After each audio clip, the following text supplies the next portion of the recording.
Merci d'être fidèle au programme d'ITV. Bonsoir à toutes et à tous. Bienvenue dans le 1945 à la une de l'actualité. Les 48 heures de grève décrétées par l'Association des boutiquiers détaillants du Sénégal ont démarré ce jeudi dans certains quartiers de Dakar.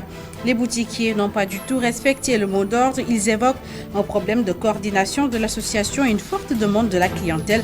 Constat sur le terrain de nos équipes à suivre au début du journal. Le budget du ministère de la Santé et de l'Action sociale a été voté par les députés. Il est arrêté à 272 milliards de francs CFA au menu des discussions à l'Assemblée nationale. La réhabilitation de l'hôpital Aristide Le Dantec, fermé depuis le 15 août dernier. L'infrastructure sanitaire devrait être mise en service avant fin 2023 selon la ministre de la Santé et de l'Action sociale. Et comme tous les jeudis, la rédaction vous propose la fenêtre culture. Cette semaine, on vous parle du consortium Africa Art Connect, mise en place par l'acteur international sénégalais Iba Awatiam. Son objectif, réunir tous les acteurs culturels. Dans cette édition également, Éclair poursuit sa série de reportages sur le parc Nyokolokoba. Papa Ibrahim Ndiaye et Serine Saludem s'arrêtent ce soir sur l'écotourisme au sein de ce patrimoine mondial de l'UNESCO. Voilà pour les titres, tout de suite, le développement.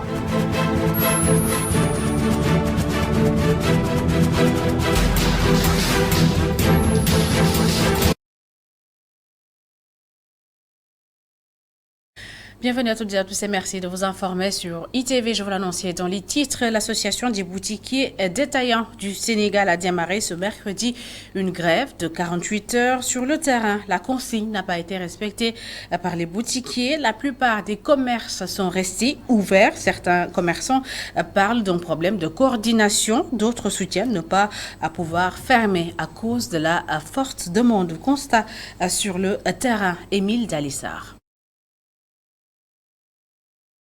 À Grand Dakar, les boutiques sont toutes ouvertes. Le mot d'ordre n'est pas respecté par ici. Ce commerçant qui avait fermé sa boutique a finalement réouvert.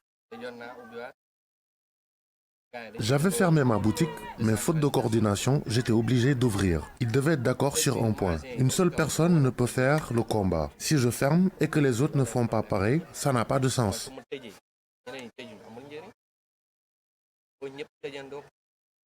À quelques mètres de là, le même constat. Ce boutiquier a ouvert car les clients n'arrêtaient pas de toquer à sa porte. Vers 6 heures, j'avais fermé, mais les clients me fatiguaient en toquant à ma porte, car certains ne comprenaient pas. Les clients doivent savoir que le problème se trouve au niveau des grossistes. S'ils diminuent, on ne fera que faire de même. Les grossistes sont indexés. C'est l'avis en tout cas de ce client qui approuve la grève des boutiquiers. C'est ce matin que j'ai appris la nouvelle. La situation est grave. Si les boutiquiers ne sont pas contents, ils ont le droit de fermer. Quand les grossistes augmentent les prix, eux aussi sont obligés d'augmenter. Ces commerçants détaillants rencontrés lancent un appel à l'État, car cette situation, disent-ils, n'arrange ni les commerçants ni les consommateurs. Émile Dalissard, la mise en service de l'hôpital Aristide Le Dantec après réhabilitation est prévue avant fin décembre 2023. La ministre de la Santé et de l'Action sociale en a fait l'annonce lors du vote du budget de son ministère, un budget arrêté à 272 milliards de francs CFA pour l'exercice 2023. Marie-Khémès Ngom Ndiaye a déploré le fait qu'il y ait des internes qui refusent de répondre à leur redéploiement. Je vous propose de l'écouter au micro à Daliou Sow et Mafalfal. Warna pare clé en main, voilà, fin 2023. Les travaux de l'hôpital Dantec doivent être prêts au plus tard avant fin 2023. Nous avons procédé au déploiement des agents de santé de l'hôpital, mais 25 internes ont été déployés, mais ils ont catégoriquement refusé. Certes, ils luttent pour le statut, mais un seul ministère ne peut pas gérer cela. C'est une chaîne. Et comme nous avons une primature, je pense que dans les heures à venir, leur situation sera réglée. Concernant les dialyses, il y a un montage que nous faisons, mais ce n'est pas l'objectif du Sénégal. nous allons vers la transplantation rénale et les professeurs sont là. Au niveau aussi de la pharmacie nationale d'approvisionnement, nous sommes en train de voir comment faire le greffe pour que ça ne se détache pas. D'approvisionnement ñu ngi xool loolu ñuy wax immunosuppresseur ba nga xam ne bu ñu defee greffe bi. Et c'est le FONSIS qui est le maître d'ouvrage du projet de reconstruction de l'hôpital Aristide Le Dantec. Une révélation du ministre des Finances et du Budget, Mohamedou Moustapha Ba, a également rassuré les parlementaires sur la supposée cession des 3 hectares restants du foncier de l'hôpital. Voici sa réaction. Le FONSIS est le maître d'ouvrage délégué. Nous avons dit que nous allons construire un hôpital de 450 lits sur 3,42 hectares pour une durée de 18 mois. Maintenant, celui qui doit le faire doit construire les infrastructures, les équiper et former le personnel. Et il y a 7 manifestations d'intérêt. Le contrat commercial a été approuvé et nous avons respecté toutes les phases. Et à Kaffrine, le collectif des contractuels de la santé exige leur intégration dans la fonction publique. En assemblée générale, les travailleurs ont demandé à l'État d'améliorer leurs conditions de travail et d'augmenter leur salaire, sans quoi ils menacent de paralyser le secteur dans les jours à venir. Voici Mamadou Ahmed. C'est un infirmier, il est au micro de Marignaï. Madame la ministre, malgré tous les efforts que nous fournissons tous les jours, nos situations s'empirent davantage et ne semblent pas donner heureux présage à l'heure où nous écrivons. Ainsi, nous notons que les contrats qui nous lient sont censés être en principe des CDD, contrats à durée déterminée, c'est-à-dire renouvelables une seule fois pour devenir un CDI, c'est-à-dire contrat à durée indéterminée, selon le Code du travail. Ainsi, nous vous informons au cas où vous ne le saviez pas que des contrats sont renouvelés plus de 15 fois, entraînant ainsi de nombreux décisionnaires une fois recrutés dans la fonction publique. Ainsi, nous souhaitons que les recrutements à la fonction publique se fassent en tenant en compte de l'année d'obtention du diplôme. Et pour arriver à optimiser la qualité des services de télécommunication, l'autorité de régulation des télécommunications et des postes ARTP a organisé ce matin une journée de concertation et de sensibilisation sur le vol de câbles, la coupure de fibre optique et l'effet de masque sur les réseaux de télécommunications. Plusieurs acteurs du secteur, des membres des services de l'ordre et des associations consuméristes ont participé à l'événement. Mahmoud Pam le fait le compte-rendu.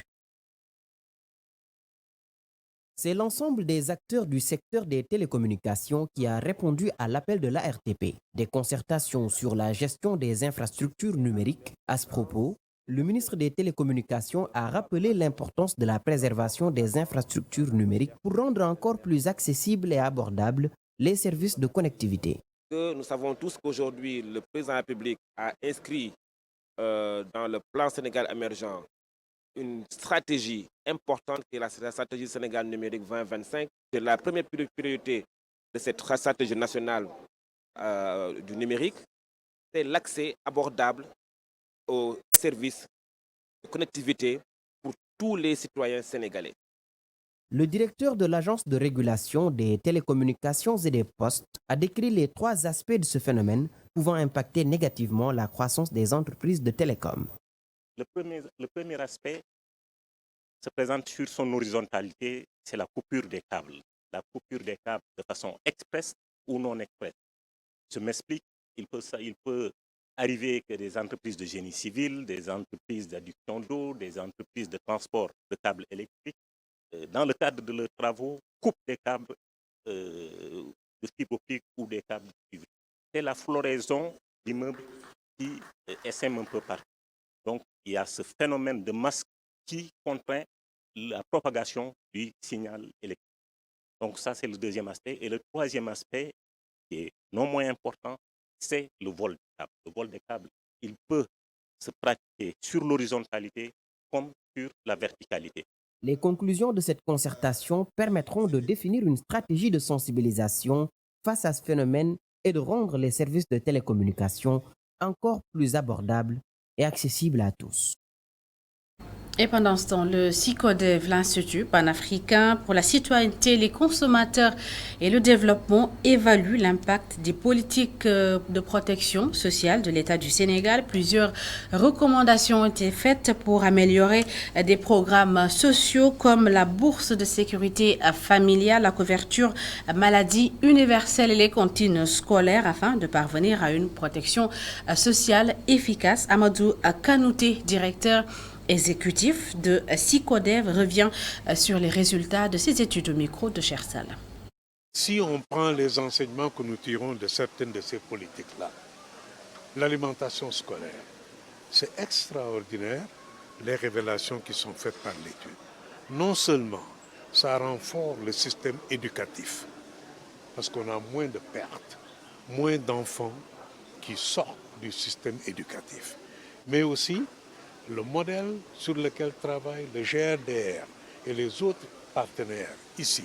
Tous ces acteurs-là travaillent sur ce qu'on a appelé les systèmes d'alimentation scolaire alimentés à partir de la production locale. Vous voyez donc tout de suite l'impact que cela va avoir sur les producteurs, mais aussi sur les transformateurs. La couverture maladie universelle, il y a eu des avancées. Aujourd'hui, les chiffres officiels disent que c'est 53% de couverture dans ce pays. Mais on sent aussi que nous avons des problèmes par rapport à l'extension de cette couverture maladie universelle. Il y a des recommandations qui sont faites sur comment nous pouvons faire cette extension. Et quand il s'agit maintenant des bourses de sécurité familiale, l'éternel problème du ciblage revient. Des recommandations sont faites pour améliorer le ciblage des citoyens, et particulièrement les plus défavorisés qui ont besoin de pouvoir avoir ces bourses de sécurité familiale. Le conseil départemental de Kaffrine appuie les femmes maraîchères de Mina. C'est dans la commune de Nganda. Il leur a installé une pompe solaire à eau pour leurs activités de maraîchage. Et en faisant cela, les élus règlent un problème de manque d'eau qui constitue un frein à l'activité maraîchère dans la zone. Oumar Ndiaye et Babacar Fall nous en disent plus. Ils sont 10 groupements de promotion féminine composés de plus de 50 membres chacun à s'activer dans le maraîchage, mais le déficit d'eau constitue un véritable frein à leurs activités. Pour leur apporter une solution, le conseil départemental de Kaffrine leur a octroyé des panneaux solaires qui permettront de puiser plus facilement l'eau des puits utilisée pour arroser les cultures.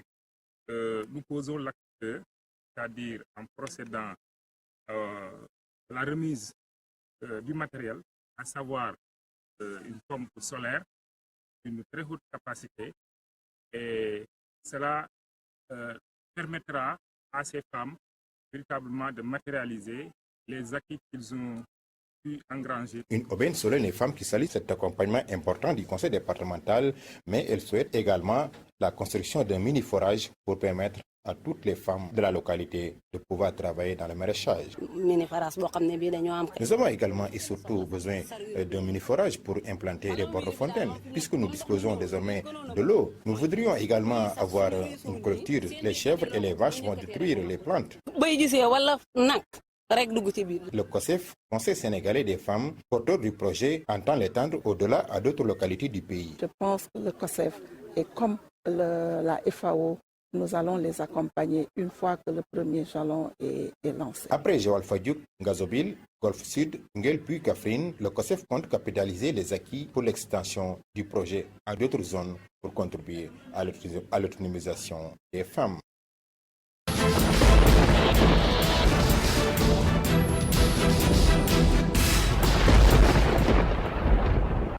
Comme promis, on poursuit la série de reportages sur le parc Nyokolokoba. Ce soir, nos équipes se sont intéressées à l'écotourisme au niveau du parc, une forme de tourisme respectueuse de l'environnement, encouragée par les investisseurs sénégalais, mais aussi étrangers. Papa Ibrahim Ndiaye et Serine Saloudem. Se fondre dans un paysage écologique, sans chercher à dompter la nature, mais surtout être capable de l'observer sans la perturber. En hauteur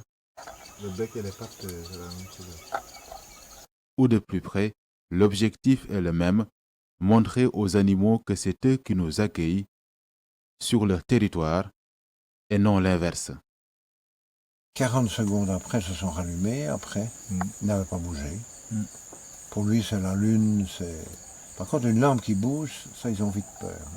C'est tout cela qui forge l'esprit de Nyokolodje, un esprit au cœur de l'écotourisme. Parce qu'il faudra faire la différence entre un hôtel, un campement et un lodge. Un lodge, c'est en général un établissement hôtelier que l'on retrouve en pleine nature et qui a l'esprit de pouvoir préserver l'environnement où qu'il soit. Donc vous avez vu qu'on a essayé de nous insérer directement dans la nature sans trop choquer la nature et sans trop faire bouger les animaux. Parce que nous sommes venus dans leur environnement. C'était à nous de nous adapter. Et quand on parle de lodge d'écotourisme, c'est de pouvoir adapter le tourisme, de l'hôtellerie, à l'intérieur d'un parc national ou à l'intérieur d'une réserve. Un autre facteur important à prendre en compte, c'est investir sans travestir. Parce qu'il y aura beaucoup de sacrifices à faire. On sortira des voitures à diesel et autres pour aller à des voitures électriques. Si tu veux faire une balade dans le fleuve, il faudra penser ne pas prendre un moteur diesel, prendre un moteur électrique. Donc les dépenses sont beaucoup plus grandes, mais on arrive à avoir ce que l'on veut, c'est-à-dire la préservation de la nature. Et les gens viennent dans cet esprit-là et ils nous accompagnent par rapport à cela. Mais comme toute activité, tout secteur, l'écotourisme n'échappe pas au principe de responsabilité sociétale des entreprises. Et pour Nyokolodje, c'est entre ouverture de pistes, construction de miradors, entre autres actions. Et ici, pour la mare d'Oudassy, on a entrepris de défricher 4-5 hectares d'une plante très invasive qui tue la biodiversité et la structure de la mare, qui est le Mimosa pigra. Donc après avoir tout nettoyé, raclé, l'eau a pu remonter, etc. Et on a un magnifique biotope qui se recrée. Chaque fois qu'on crée une mare humide, la biodiversité y gagne fantastiquement. Faire de l'écotourisme, c'est accepter de sortir de sa zone de confort, rythmée notamment par les pollutions numériques. Comme nous l'avons expliqué, donc il y a un rognier de plus de 30 mètres. Donc on a mis un petit sac, double téléphone. Donc le téléphone, il arrive à capter le signal à partir d'un village qui s'appelle Dialokoto, qui est à plus de 30 km d'ici. Un procédé sans doute fastidieux pour être connecté mais utile de temps en temps avec l'autre monde. Oui, parce que dans l'écotourisme, il faut être capable de résister au Wi-Fi et au réseau téléphonique. Tu te retrouves sans connexion, tu te retrouves sans lumière, tu te retrouves sans eau, mais c'est une question d'une journée, 2 journées. Après, on se réadapte et on fait avec.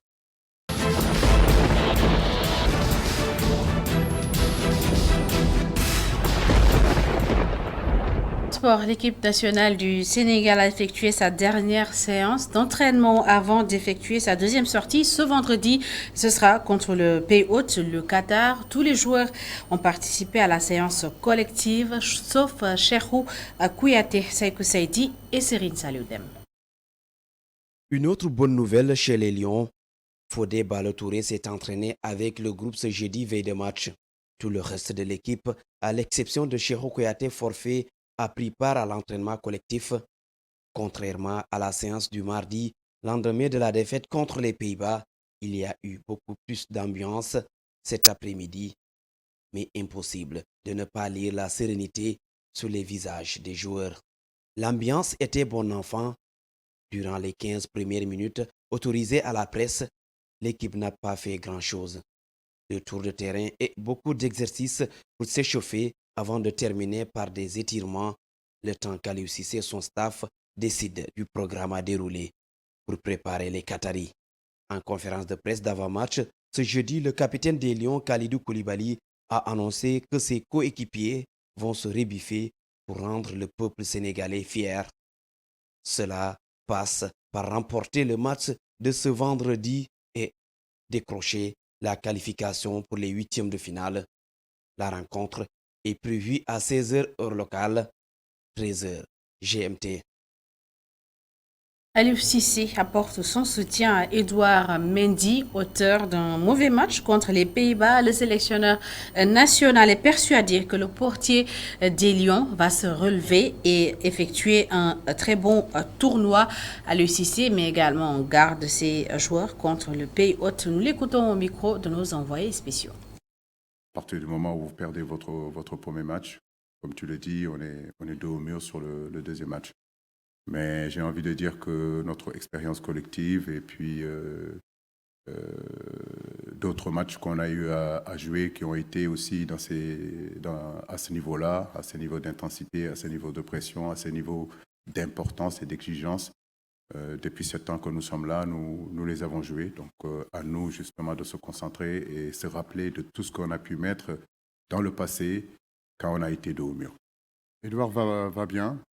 C'est un garçon qui a un mental d'acier. Bien sûr qu'on a eu à discuter avec lui, à échanger avec lui, comme je le fais avec la plupart de nos joueurs.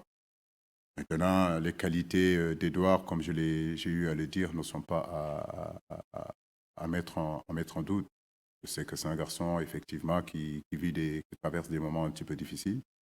Mais je n'ai aucun doute, il a entièrement ma confiance, entièrement la confiance de ses coéquipiers. Et effectivement, Kalidou Koulibaly, lui, croit dur comme fer que les Lions vont rugir. Ce vendredi, le capitaine des Lions a donné le ton en conférence de presse d'avant-match. Je propose de l'écouter. Après une défaite, c'est très difficile de la digérer le jour d'après. Mais comme on l'a dit dans le passé, on a gagné le premier match en 2018. On n'a pas réussi à se qualifier. Maintenant, on a commencé avec une défaite. On est, entre guillemets, dos au mur. Mais voilà, c'est là qu'on va voir les vrais Lions. On sait qu'on est capable de, sur ces 2 matchs, jouer 2 finales et essayer de prendre 6 points. On sait que ça va être difficile. Mais avant tout, il y a un match contre le Qatar demain qui sera très très difficile. Le pays hôte qui joue à domicile. On sait qu'on n'a pas le droit à l'erreur, parce qu'une Coupe du Monde, c'est tous les 4 ans. Donc, on a attendu impatiemment d'être ici aujourd'hui. Maintenant, on va tout donner sur le terrain demain pour pouvoir continuer à rêver et faire rêver les Sénégalais. C'est ça le plus important pour nous, ne pas décevoir notre peuple. Et on va tout donner sur le terrain et ensuite, voilà, on va laisser le reste entre les mains de Dieu. Mais ce qui est sûr, c'est que le comportement et la mentalité des Sénégalais demain sera une mentalité de guerrier. Et on fera tout pour gagner le match. Les supporters qataris sont eux aussi très confiants. Ils restent convaincus que l'équipe du Qatar peut battre celle du Sénégal. Voici ce qu'ils ont dit au micro de nos envoyés spéciaux au Qatar. Je supporte le Qatar et c'est très normal. Je souhaite que mon pays gagne ce match, sinon on est éliminé. Je souhaite bonne chance au Sénégal. Ils ont une belle équipe. Tous les joueurs évoluent dans de grands clubs européens, alors que nous, nos joueurs évoluent dans notre championnat local.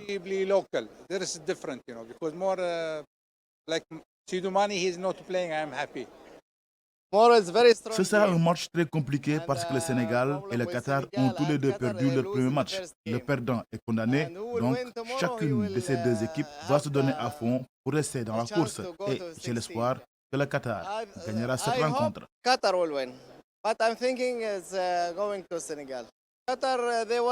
Le Qatar a toujours son public derrière lui, mais les joueurs ne parviennent pas à réaliser le match qu'on attend d'eux. Mais je pense qu'ils vont créer la surprise demain, car nous allons gagner le Sénégal par 2-0.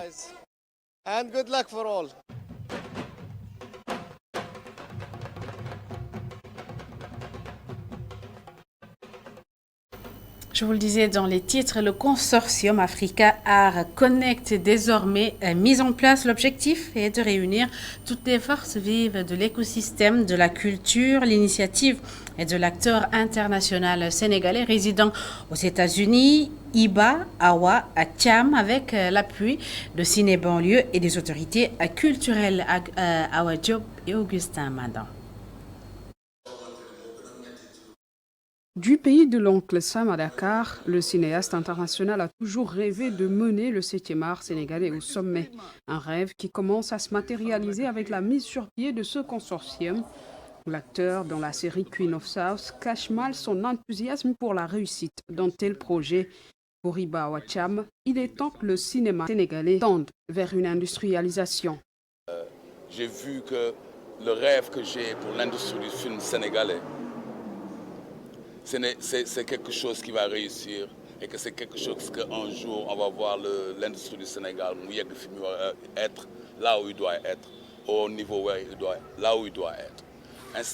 En ce moment, je suis tellement excité de ce que j'ai vu et des gens que j'ai rencontrés. Et je sais qu'avec leur aide, tous si on est ensemble, ce qu'on veut créer va se faire avec beaucoup plus facile, comme je l'avais prévu. Comme je te dis encore, le talent est ici et les organisations, la façon dont ils font l'approche du cinéma, c'est ce qui me permet de dire que ça va être une réussite. Et dans la promotion des industries créatives et culturelles, l'État du Sénégal, par sa volonté de politique culturelle, met les moyens financiers et les mécanismes organisationnels pour booster toute initiative allant dans ce sens. Venu représenter le ministre de la Culture, le secrétaire permanent du FOPICA magnifie l'initiative. Pour témoigner vraiment l'appui et le soutien par rapport à une telle initiative, qui a pour objectif véritablement de fédérer les acteurs du secteur de la culture et des arts de manière générale. Et ça, c'est extrêmement important parce qu'aujourd'hui, on se rend compte qu'il y a beaucoup d'initiatives qui se prennent, beaucoup de choses. Les gens font beaucoup de choses, mais chacun est dans son coin. Alors que si on se met ensemble, si on crée les liens qu'il faut, il est possible d'aller vers une dynamique d'ensemble qui nous permettra véritablement d'impulser un véritable élan de développement des industries culturelles et créatives, mais également de développement du secteur. Parce que derrière la dimension industrielle, les retombées économiques, financières, derrière la création de des emplois, il y a véritablement un vecteur de promotion de nos cultures, de nos valeurs et de nos identités qui devient important dans cette société globalisée qui est tenue par la révolution numérique. Le fonds FOPICA est certes mis en place pour permettre au secteur cinématographique et audiovisuel d'être dynamique et surtout autonome, mais ce fonds de promotion de l'industrie du cinéma et de l'audiovisuel ne peut être bénéfique que si toutes les organisations de l'écosystème culturel travaillent ensemble. C'est la conviction de l'apprenti cinéaste et fondateur de Filmica, plateforme de diffusion et de promotion de production cinématographique. C'est un consortium qui aujourd'hui a pour objectif de regrouper toutes les structures des ICC ici au Sénégal, de pouvoir travailler ensemble et aussi de faire adhérer les guichets de financement, les structures de financement, de pouvoir mieux orienter leur financement. Aujourd'hui, je suis très content d'accueillir déjà Iba Ouacham, qui est un grand acteur aux États-Unis, et mon grand Aziz Cissé, monsieur Aziz Cissé, je vais dire, qui aujourd'hui a beaucoup d'expérience dans l'industrialisation du cinéma africain et sénégalais. Parce que c'est lui qui est le secrétaire permanent de FOPICA. Donc, et avec toutes les structures qui aujourd'hui sont ici pour pouvoir aujourd'hui travailler ensemble et mettre l'industrie que l'on rêve depuis longtemps en place. Le consortium Art Africa Connect, au-delà de sa volonté de réunir toutes les forces vives de l'écosystème culturel, veut leur servir d'orientation, des fonds d'aide aux projets crédibles, réalistes et viables. Les membres sont les organisations ou structures culturelles. Opportunité également pour ces acteurs d'avoir des accompagnements de financement, de formation ou d'incubation.